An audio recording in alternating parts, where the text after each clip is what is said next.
Tom, I know you always bring it, but you're really going to have to bring it this morning considering we've got a 1-year-old on her birthday listening to you. What's going on this morning, buddy? Oh, man, it's always a pleasure, and happy birthday, 1-year-old kid. Evelyn Marsh from Winslow. So congratulations on her first birthday. Tom, where do you come down on the real IDs? Do you care? Have you gotten yours? I know you fly from time to time.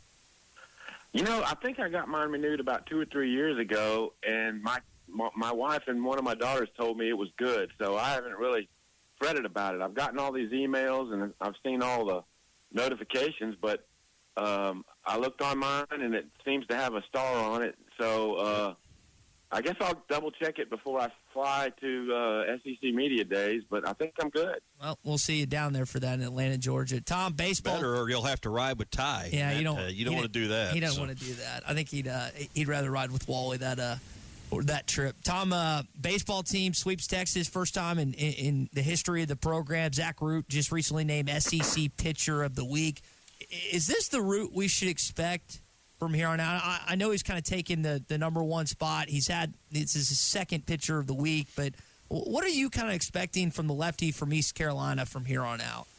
Well, that's a great question because he's been a little up and down, and the length hasn't been there in some weeks. But for him to go a career-high 8 innings and allow 2 hits, and, I mean, Texas just didn't have many base runners at all against him, and he was coming off a really good rest.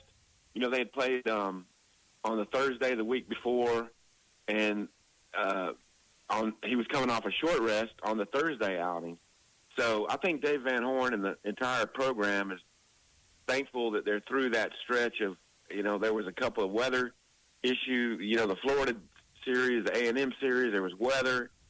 I mean, Beetlecheese had to pitch on 2 days early rest on the doubleheader a couple of weeks ago. So I just think Root, I don't know if you can expect 8 innings of 2-hit ball out of him. I mean, he's going to be on the road on this one. But he gets an extra day of rest going into Baton Rouge. So I expect we'll see a pretty on-point guy who just has a great changeup, and he gets ahead in the count. And then when they see that changeup coming, it's hard to resist, and sometimes it breaks out of the zone.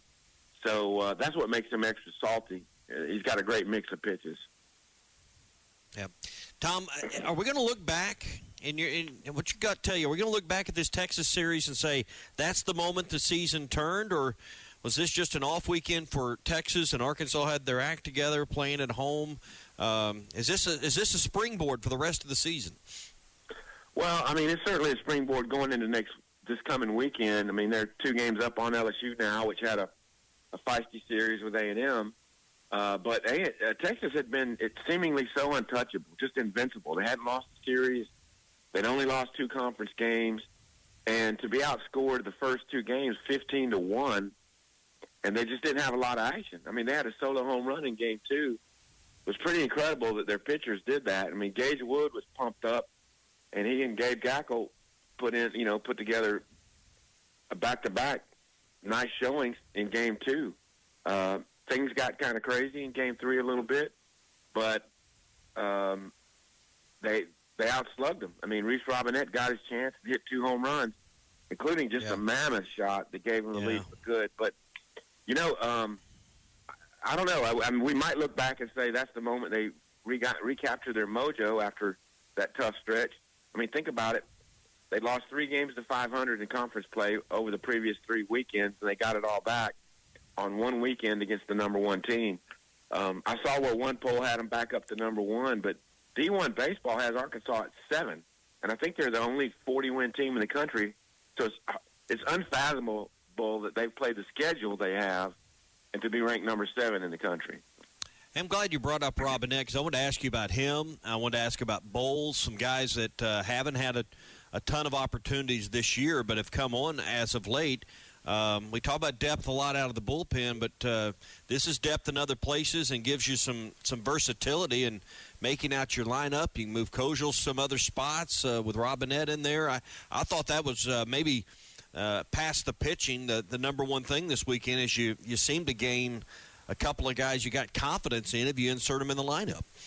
I think so. And here's the thing with Nolan Souza going down. The natural deal was to plug in Gabe Frazier, and he got him off to a great start. He had a big hit in that win over Georgia, but he's got something going on with his back, and so you're looking at other combinations. And I think Kojo might be more comfortable at second base, and then Robinette presents a huge, you like a big, tall first baseman, and he presents that for him. So when his bat is delivering like it is, that's a huge plus.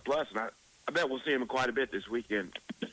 Yeah, I think Dave's probably rather comfortable putting him on the lineup card, and I think that adds to it. So, what is it with Root's had some good starts, but it's been a few weeks. Then he puts the one together against Texas. Gage Woods' pitch count seems to be climbing.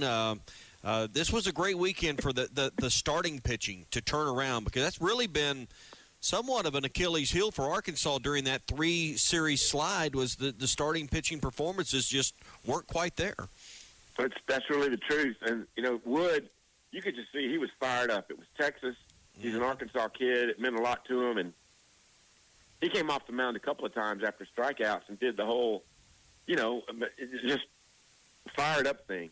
And that's a cool thing about him. And I think I saw where his fastball averaged about 97 miles an hour. So he cut it loose. Sorry, I got a little scratchy going on in my throat. But I think he's going to be up to close to 80 pitches, 70-something to 80 pitches this weekend. Yeah. And, that could be 5-inning range. That could be maybe pitch into the 6th. But it was good to see. And what a bonus for them to get another really quality starter back, their only right-handed starter in the current setup with Gackle in the bullpen to head toward the postseason. We'll see what they do at LSU this weekend. Tom, good stuff on baseball, man. We appreciate you joining this morning. We'll do it again on Thursday, preview LSU a little more, okay? That sounds like a good plan. See y'all. See you, buddy.